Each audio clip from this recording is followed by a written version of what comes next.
Buenos días, buenas tardes, buenas noches, donde quiera que nos escuchen. Estamos en una emisión más del programa Letras Insumisas, un programa que surge en primer lugar como un espacio para dar a conocer el trabajo de las y los escritores michoacanos, pero que, bueno, con el paso del tiempo se ha ido abriendo a muchas más temáticas, pues porque reconocemos que las letras, que las palabras, pues inciden prácticamente en todos los ámbitos de nuestra vida, y precisamente es un tema que el día de hoy vamos a platicar con nuestra invitada, a quien me da mucho gusto recibir, Carla Tinajero. Muchas gracias por estar el día de hoy aquí. Carla Tinajero Núñez es estudiante de la licenciatura en Lenguas y Literaturas Hispánicas en la Facultad de Letras de la Universidad Michoacana. Ha participado en el Encuentro Estatal de Mujeres Escritoras Mujeres con Piel de Pluma 2022 y ha colaborado en la antología del mismo con un texto narrativo. Se ha desempeñado también en la Secretaría de Igualdad Sustantiva y Desarrollo de las Mujeres de Michoacán y actualmente en el Departamento de Literatura y Fomento a la Cultura de la Lectura, de la Secretaría de Cultura del Estado. Ella se enuncia en primer lugar como estudiante, pues es desde donde parte su lucha en la izquierda. Es además una mujer comprometida con la lucha de las mujeres y con todas aquellas luchas que se interseccionan con esta. Defensora de las humanidades, escritora, apasionada de la oratoria, la declamación y el análisis del discurso. Bienvenida, Carla Tinajero Núñez. Muchas gracias por estar el día de hoy aquí y pues por venir a platicar con nosotros. Gracias a ti por la invitación, de verdad que ha sido como una linda pues oportunidad y sorpresa, ¿no? También porque pues se me olvidó. Sí, pues no, mira, a mí me encanta que participe gente joven, sobre todo mujeres jóvenes, porque creo que estos son los espacios que muchas veces se nos han negado y tenemos que apropiarnos de ellos, porque también son nuestros, porque también tenemos ese derecho. Y me gustaría, Carla, preguntarte un poquito, que nos platiques un poquito más de ti, de tu interés en las letras, en la literatura, de cómo es que desde ahí pues das la batalla también, porque sé que también es una de las formas en las que luchamos las mujeres por nuestros derechos. Claro, pues ¿por dónde empiezo? La verdad es que mi interés por la literatura ha sido, vaya, desde que soy muy pequeña. Yo recuerdo mucho que desde que estaba en primaria me encantaba la poesía y sobre todo, ¿no? Estas actividades que de repente dejaban en la escuela, ¿no? De declamación, y demás. Ya posteriormente, secundaria, preparatoria, fui como que ampliando este interés.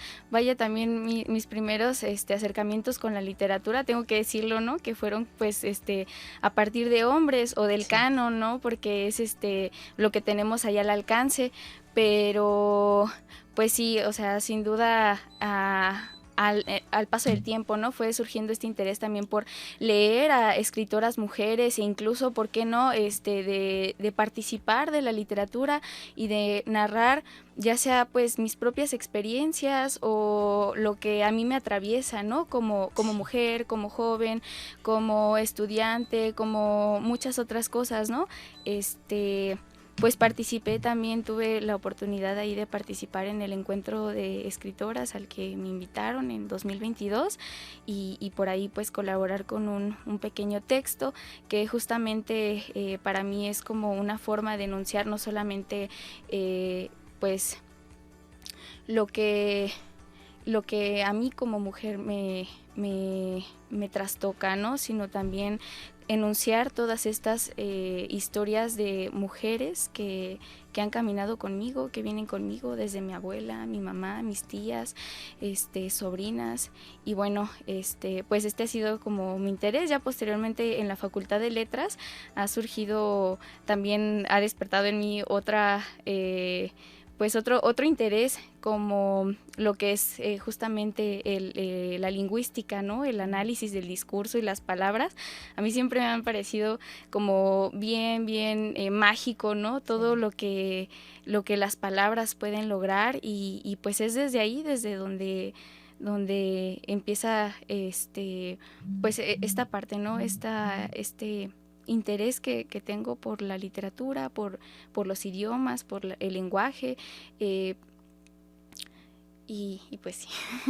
Sí, fíjate qué interesante esto que dices. Yo creo que es algo en lo que coincidimos y que aquí en este programa varias veces lo hemos mencionado, de cómo crecimos leyendo autores hombres, ¿no? Claro. Casi en su totalidad. Afortunadamente eso ha ido cambiando, pero no ha cambiado solito, ha sido a partir de la lucha de las mujeres por visibilizar nuestras propias voces, ¿no? Y porque es importante, porque es un asunto que de verdad configura nuestra forma de pensar el mundo, nuestra forma de entender el mundo, ¿no? No es lo mismo pensarlo desde la voz de un hombre que desde la voz de una mujer, porque aunque vivamos en el mismo planeta, el mundo que vivimos las mujeres es muy diferente al que viven los hombres, ¿no? Claro. Aunque estemos así pegaditos, es muy distinta la experiencia, la percepción de ese mundo, ¿no? Entonces sí me parece que es una forma importante de reivindicar esta otra parte de la mitad de la población del mundo, pues que no hemos escuchado, a las que no hemos leído, o muy poco, ¿no?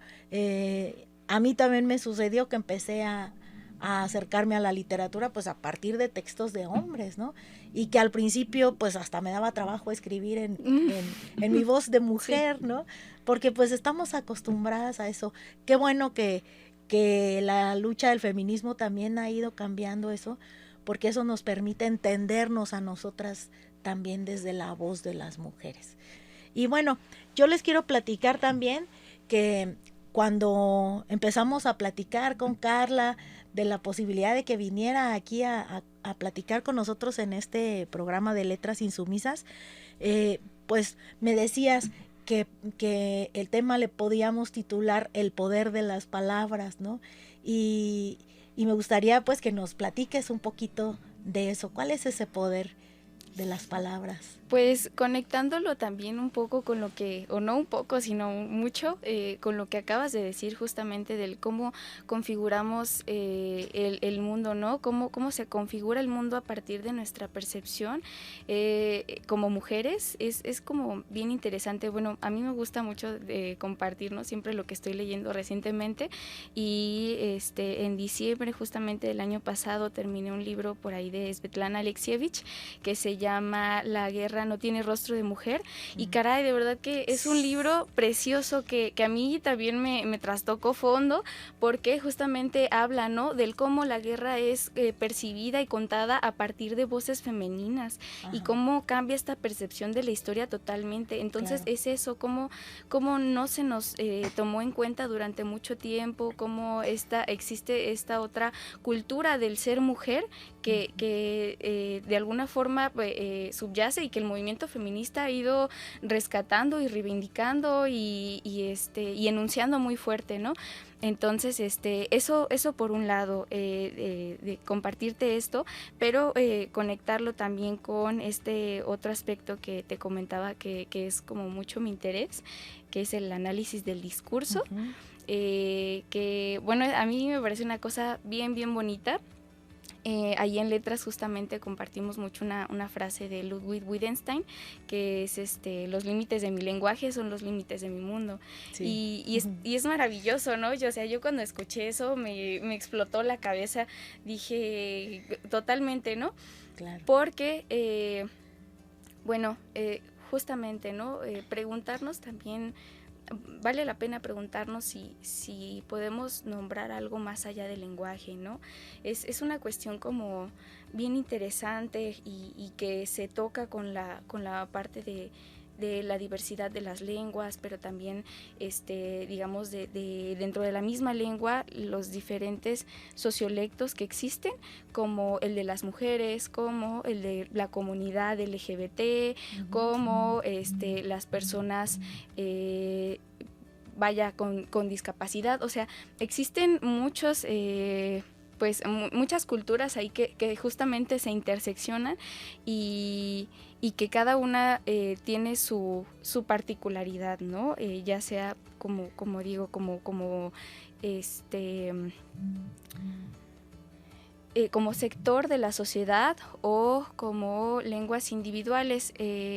Pues comentábamos, ¿no? Justamente también esta otra frase como bien famosa del movimiento feminista, que era lo que no se nombra no existe y lo que se nombra construye realidades. Entonces, pues desde ahí podríamos empezar, ¿no?, a visualizar cuál es este poder que tienen las palabras, qué tanto importa lo que decimos, lo que escuchamos, lo que vemos, y pues bueno, hablando ya concretamente del análisis del discurso, un poco pues compartir que un discurso en principio puede ser cualquier cosa, ¿no? Que no solamente puede ser, digamos, un discurso político, sino que también puede ser un manifiesto, que puede ser una conversación, una película, una fotografía, y que se pueden leer y que tienen pues mensajes, ¿no?, que compartir ahí, que se cruzan, y esto es bien interesante, ¿no?, porque entonces pues empezamos a preguntarnos qué decimos, por qué decimos lo que decimos, qué nos están queriendo decir las otras personas en los otros lenguajes, y pues sí es muy interesante, no sé. Sí, esta frase que decías hace un momento de los límites de mi lenguaje son los límites de mi mundo, me parece maravillosa, porque si ahora pensamos en esas otras frases que durante tanto tiempo nos dijeron, por ejemplo esta de calladita te ves más bonita, pues ¿qué quiere decir? O sea, una mujer sin lenguaje, una mujer sin voz, sin la palabra, sin el derecho a la palabra, pues es una mujer sin el derecho al mundo, ¿no? Claro. Sin derecho al mundo, sin la posibilidad de insertarse, de ser parte de ese mundo, ¿no? Y pues así, tal cual, es el discurso del patriarcado en el que hemos venido viviendo, ¿no? Sobreviviendo, ¿no? Que nos quiere ahí como objetos de ornato, como muebles ahí guardaditos en la casa, ¿no? Que no hablen, que no protesten, que no piensen, que no digan, pues que estén al servicio del sistema en general, ¿no? De este sistema que ha establecido esta desigualdad estructural y esta violencia, pues que nos ha mantenido ocultas y ajenas al mundo, ¿no? Sin la posibilidad de ser parte de ese mundo, de construir el mundo, ¿no? Esto que dices, el libro que mencionaste, yo no lo conozco, pero seguramente lo voy a buscar para leerlo porque ya me antojaste. Eso es parte del asunto, ¿no? De platicar sobre nuestras lecturas, que a lo mejor alguien más dice, eso también me gustaría entenderlo, ¿no?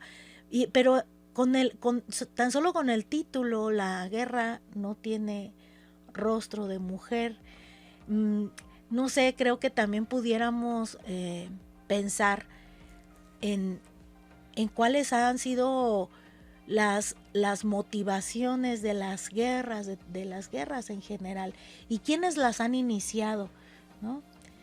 No hemos sido las mujeres, Claro. No hemos sido las mujeres. Las motivaciones han sido siempre de tipo económico, de tipo político, por el control, por el poder, que es muy del discurso del patriarcado, ¿no? Sí. De imponer el poder, tu control sobre otro o sobre otra, ¿no? Y esto pues no es accidental, que no hemos sido las mujeres las que las hemos iniciado. Sin embargo, sí las hemos vivido, sí hemos tenido que enfrentarlas, y sí, en muchos de los casos hemos sido quienes más las hemos padecido, ¿no?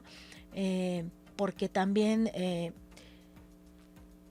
pues estamos ahí en el mundo, aunque no nos quieran, en el mundo ahí estamos, ¿no? Y también nos ha tocado participar de esas guerras que los hombres han iniciado, ¿no? Y a pesar de que hemos participado y de que también hemos muerto en esas batallas, de que también hemos entregado mucho en todo eso, pues luego a la hora de contar la historia, muchas veces los nombres de las mujeres también desaparecen, ¿no? Tampoco son las heroínas más importantes del asunto, tampoco son relevantes para poder ser nombradas en los libros de historia, ¿no? Muchas de ellas quedaron en el anonimato, ¿no? Y pareciera que para que merezcamos un lugar en la historia tenemos que destacar 3 o 4 veces más que un hombre, porque si no, las poquitas que se han logrado colar ahí es porque de verdad ya no tenían manera de borrarlas, ¿no? Claro. Pero eso también es muestra de este sistema desigual, de este sistema injusto y violento en el que hemos venido viviendo. Entonces me encanta también que desde ahí y del análisis del discurso, pues hagas esta reflexión y nos la compartas, ¿no? Porque se me hace muy, muy, muy valioso. Que como bien decías, el discurso no es el discurso político, eso a veces pueden ser de los discursos más pobres porque, pues sí, porque a veces carecen de contenido, son simulación, claro, son marketing, son otra cosa, ¿no? Claro. Pero poco comunican respecto a una idea de lo que es el mundo o de lo que queremos que sea, porque también el discurso sirve para eso, para construir mundos distintos, ¿no? Para pensar en otras posibilidades, porque el mundo no nació capitalista, Claro, ni socialista, ni de ningún ismo, el que sea, ¿no? Eso lo hemos construido los seres humanos y por lo tanto, si ya no nos queda el guante, podemos construir uno distinto, uno que nos quede cómodo, que nos sea adecuado, pero a veces pensamos que no hay más que esto o aquello, ¿no? Ahora en tiempos preelectorales eso se va a ver muy claramente, ¿no? Creemos que solo hay este color o este otro, ¿no? O cuando mucho 3, 4, que pareciera que ya ni siquiera, que ya se mezclan, ¿no? Sí. Y entonces no hay otras opciones, no hay otras posibilidades. A veces caemos también en esa desesperanza, ¿no? En esa sensación de que pues hay que elegir lo menos malo, ¿no? Claro, sí, no, y eso que dices eso que acabas de decir es muy importante, porque fíjate que justamente, ¿no? Enfocándonos concretamente en un discurso político, ¿no? Así como las palabras pueden nombrar y construir realidades, también, por ejemplo, el género es un constructo social, ¿no? Entonces, sí, es parte del discurso y del discurso patriarcal. Pero así como puede servir para esta construcción de cosmovisiones, de mundos, también puede servir para controlar, ¿no? Y eso justamente es a lo que se dedica el análisis del discurso, porque a mí me parece muy bonito que justamente esta rama del estudio de la lingüística casi siempre digo casi siempre porque claro que hay excepciones, pero la mayoría tienden a enfocarse en una desarticulación de los discursos de poder que replican discursos de odio, que replican prejuicios, que replican estereotipos, que controlan a la gente, ¿no? Cómo también eso influye en la manipulación de las masas. Y justo esto que acabas de decir de la desesperanza me parece algo bien importante, porque justamente un recurso, ¿no? Muchas veces de los discursos que pretenden, pues, oprimir, es expandir esta idea de desesperanza, ¿no? De que ya no podemos hacer nada. Y entonces, ¿qué pasa? Que las personas pues nos desanimamos en la lucha, que muchas veces desistimos, que decimos, caray, es que ¿para qué me esfuerzo si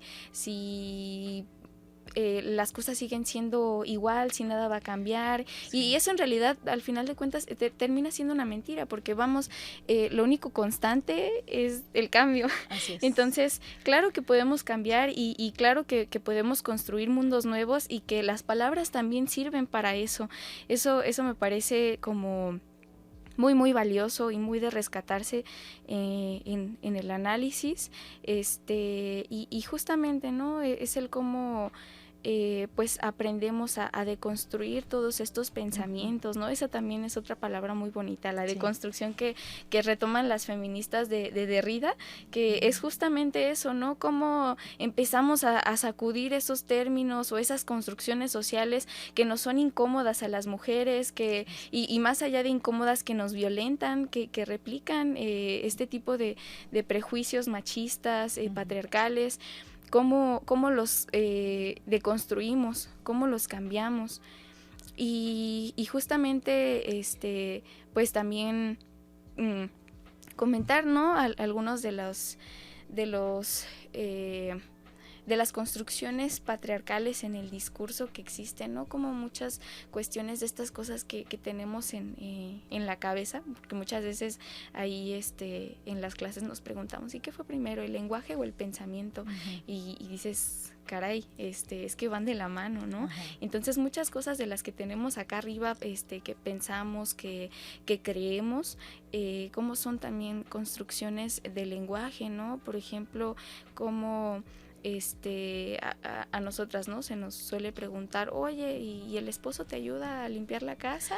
Y a ver, es que sí. no me ayuda, es que la casa es de ambos, o el quehacer es de ambos, y también el trabajo de cuidados debe ser de ambas partes, ¿no?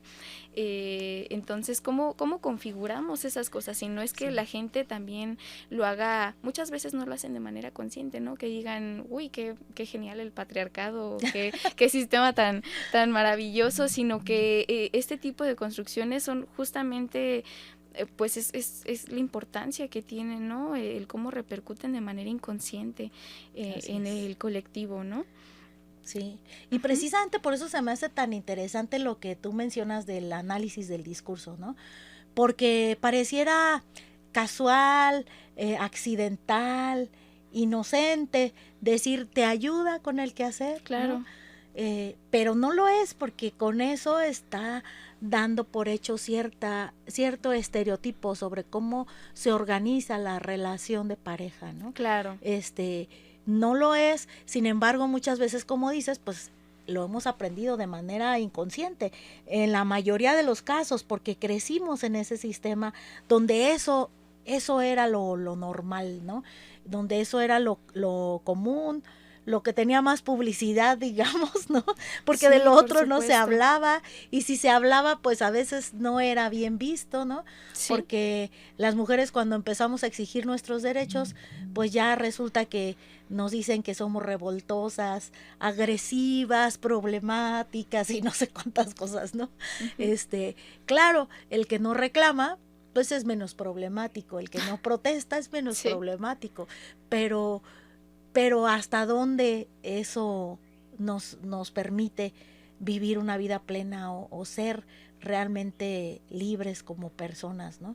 Entonces se me hace súper interesante que desde el análisis del discurso podamos ir deconstruyendo todas esas cosas que nos fueron metiendo acá y que traemos el chip muy puesto, tan puesto que a veces ni cuenta nos damos, ¿no? Sí. Que a veces estamos repitiendo cosas pues que no las hemos analizado, reflexionado suficientemente, ¿no? Hace unos días platicábamos en otro espacio sobre la música, por ejemplo, el cine, cómo ha reproducido ciertos estereotipos, claro. ¿no? Por ejemplo, sobre el amor, ¿no? Y que si revisamos todas estas letras románticas, o todas estas temáticas románticas en muchas películas también, pues nos están hablando de un amor que más que amor es codependencia, ¿no?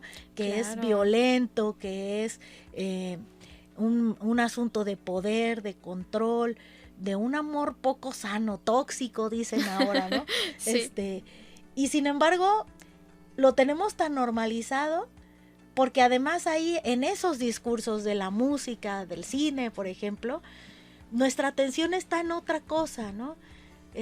Nuestra atención principal está en otra cosa y el mensaje Ahí se va. cuela ahí, ¿no? Sí. Casi sin que lo sintamos, ¿no? Y si estamos ahí en la fiesta o no sé, incluso cuando hemos tenido una decepción amorosa y hasta estamos buscando las letras así más que para sentir que de plano nos rasgamos las venas, ¿no? Las más pegadoras, porque sentimos que eso nos ayuda a reforzar nuestro sentimiento de amor profundo, ¿no? Uh-huh. Cuando lo que estamos haciendo es como ponerle sal a la herida, ¿no? Seguirlo repitiendo y además en un formato pues que lejos de ayudarnos nos lastima, ¿no? Nos hace más difícil el desapego, nos hace más difícil avanzar, ¿no? O pensar en otra forma de amor que no necesariamente sea algo que nos conduce al sufrimiento, ¿no? Pensando, por ejemplo, en estas letras de José José, por ejemplo, ¿no? Amar es sufrir, sí. Querer es llorar. Caray. Y bueno, podríamos mencionar muchos, ¿no? Sí. Juan Gabriel, no sé, Ana Gabriel. Las de Vicente Fernández, no se diga, ¿no? Por supuesto, sí, ¿no? Y sin embargo las cantamos a todo pulmón y las repetimos y las disfrutamos. Y yo creo que todos las hemos disfrutado, yo también, no porque... Pero también reconozco ahora que durante mucho tiempo no era consciente del discurso que transmite, ¿no? Sí.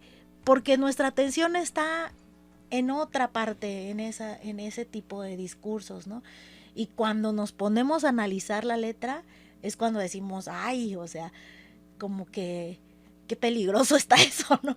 Claro. Como que qué violento, sí, como que qué supuesto. feo, ¿no?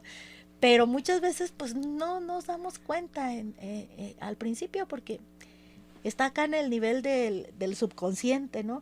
Y eso es lo más peligroso. Cuando ya lo hacemos consciente, estamos en otro momento. No quiere decir que no lo disfrutemos, pues cada quien puede disfrutarlo si quiere, pero al menos ser conscientes del discurso que estamos escuchando, reproduciendo, uh-huh. O intentando de construir también a veces, ¿no? Sí, y justamente es algo que es de lo más valioso también que me parece del movimiento feminista uh-huh. En la actualidad, que a mi parecer ha sido de los movimientos que más ha hecho crítica social, digo, a este nivel de profundidad, porque sí. Justamente es lo que ellas, nosotras hemos visto, ¿no? El cómo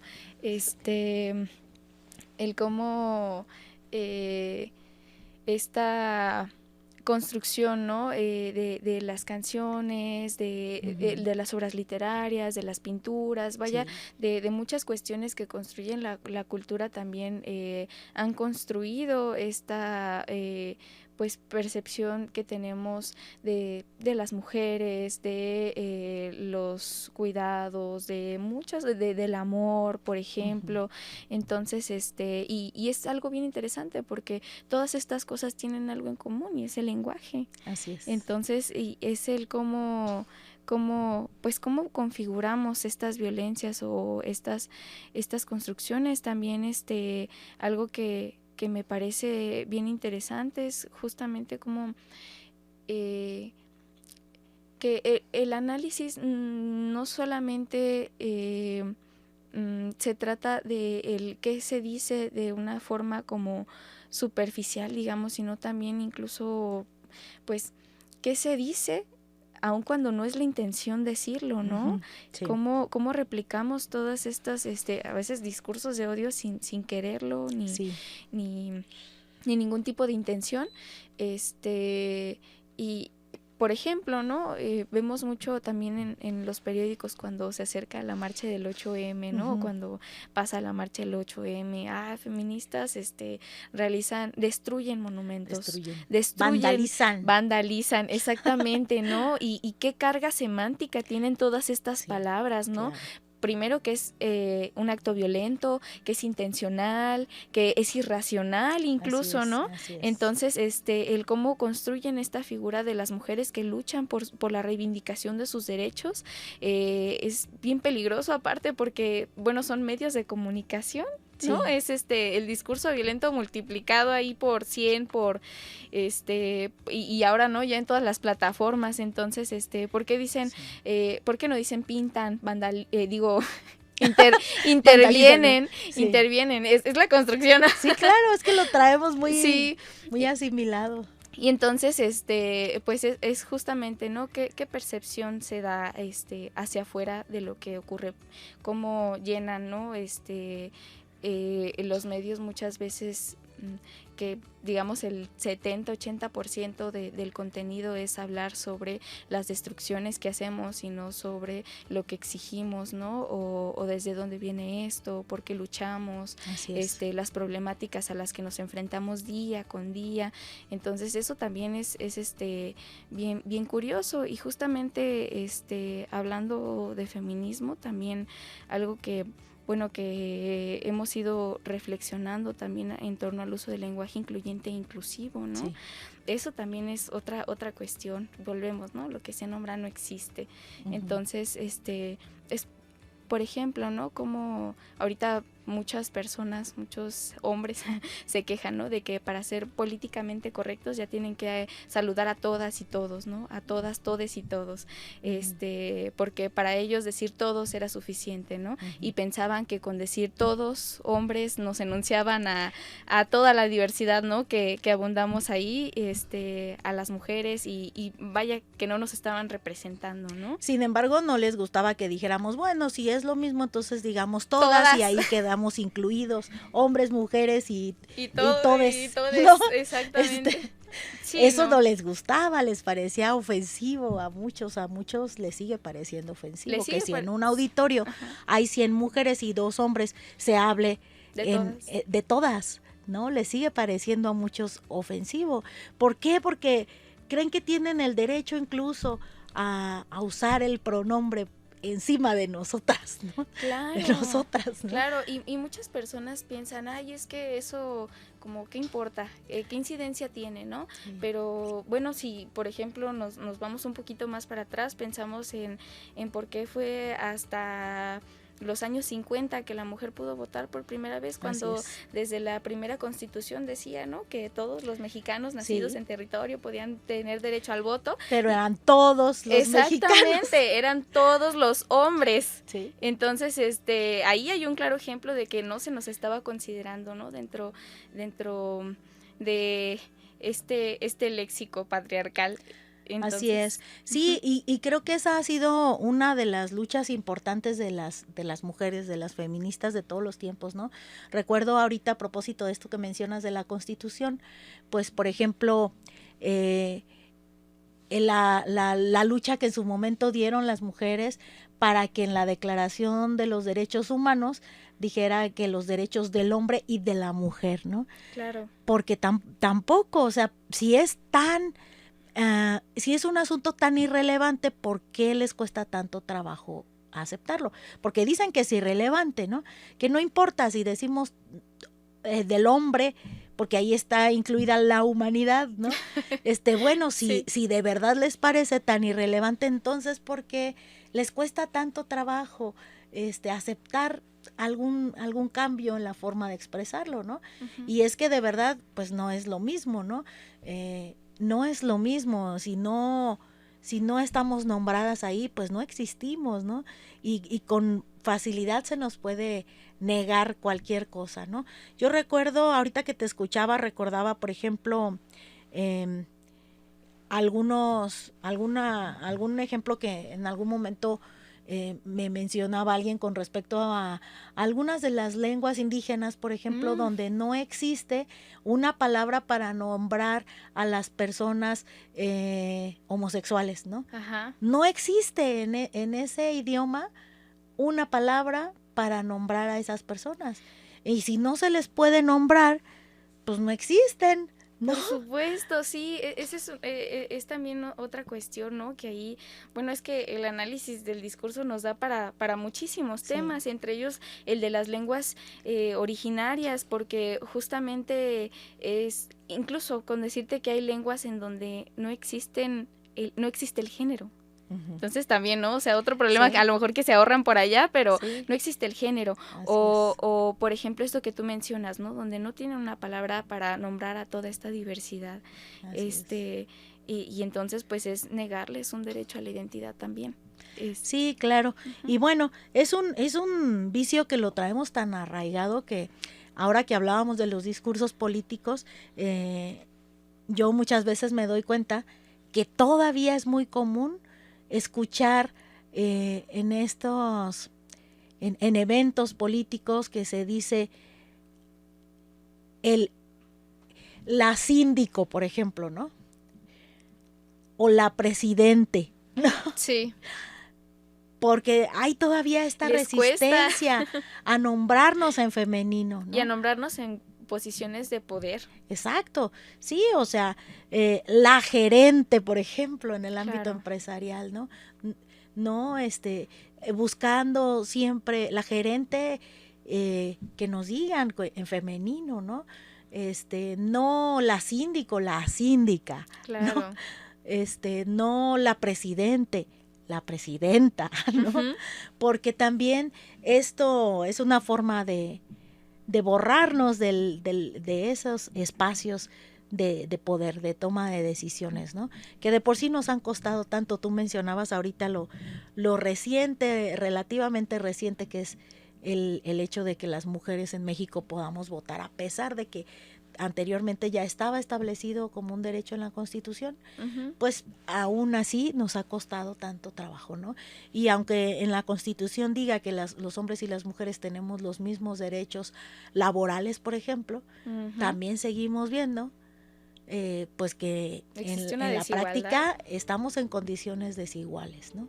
Y bueno, estamos casi llegando al final, Carla, pero yo no quiero cerrar sin preguntarte si traes por ahí, no sé si algún texto que nos quieras compartir, no sé si el de la antología o algún otro, para que la gente también escuche la voz de Carla, la voz de las mujeres, las letras de las mujeres.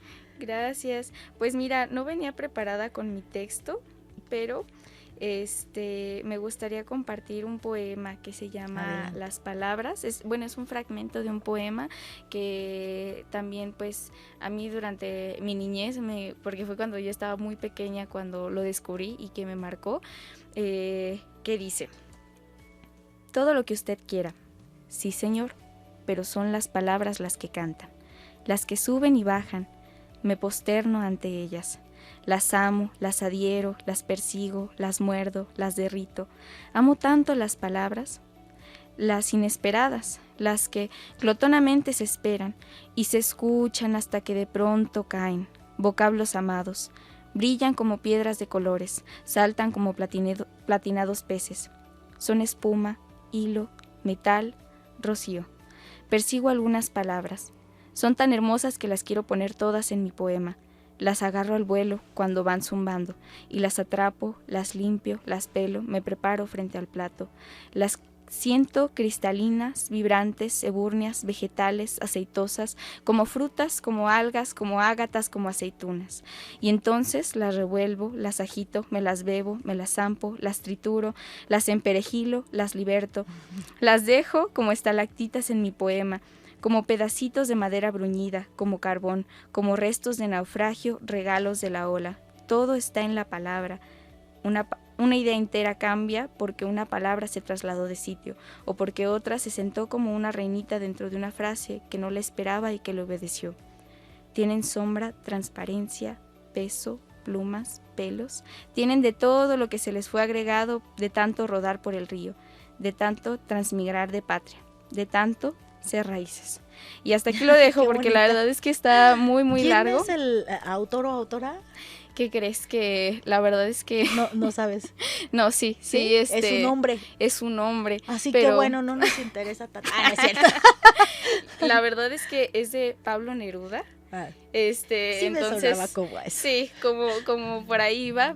Y es que este poema justamente es como de los primeros acercamientos que yo tuve con este interés. Sí. Y pues sí, o sea, No, termina pero está siendo... perfecto, de lo que habla es de las palabras, ¿no? Claro. Y bueno, pues hay que apropiarnos de las palabras. Tanto tiempo que nos quisieron calladitas.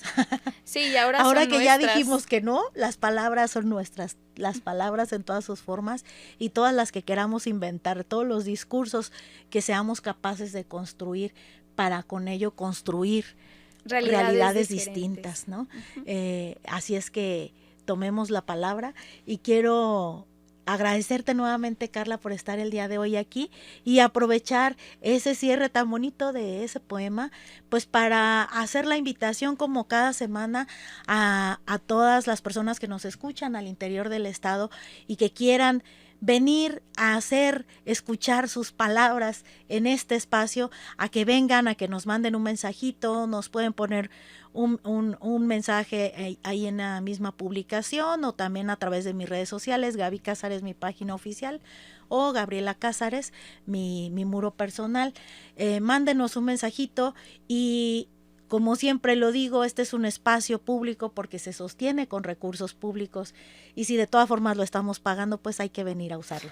Sí, por supuesto. Sobre todo las mujeres y los grupos que han sido históricamente despojados de la palabra, vengamos a tomar la palabra, vengamos a tomar estos medios y hacer uso de estos micrófonos. También quiero platicarles que hemos estado grabando de manera presencial como el día de hoy, pero también por Zoom para que ninguna voz se quede sin ser escuchada.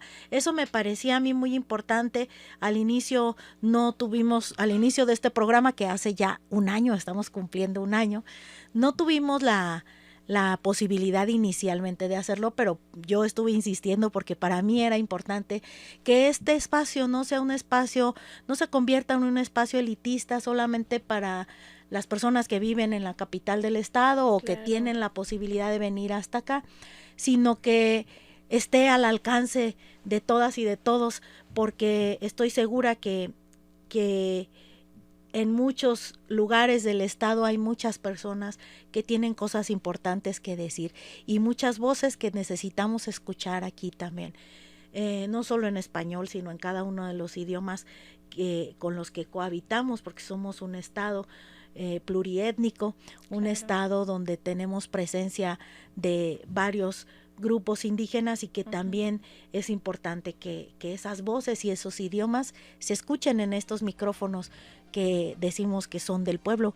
Tiene que ser real, ¿no? Claro. Y bueno, yo sé que con eso todavía no llegáramos a todas partes porque seguro hay lugares donde tampoco esto es posible, donde a lo mejor el internet es escaso y de difícil acceso, pero bueno, hemos dado un pasito adelante y a mí me da mucho gusto que desde hace ya medio año o más estemos también en esta modalidad y pues seguramente en algún momento encontraremos otra estrategia para llegar a esos otros rinconcitos donde tampoco hay internet, para que esas personas también puedan hacer uso de este espacio y también escuchemos aquí esas voces, porque si no hablamos y hablamos de democracia, pero la democracia no existe si no estamos incluidas todas y todos.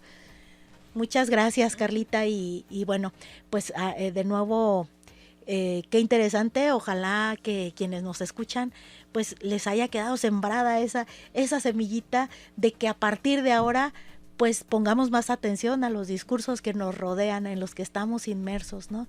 Para hacer esa reflexión, para hacer ese análisis, para tomar lo que nos sirve y poder cambiar lo que nos violenta o lo que ya no nos sirve.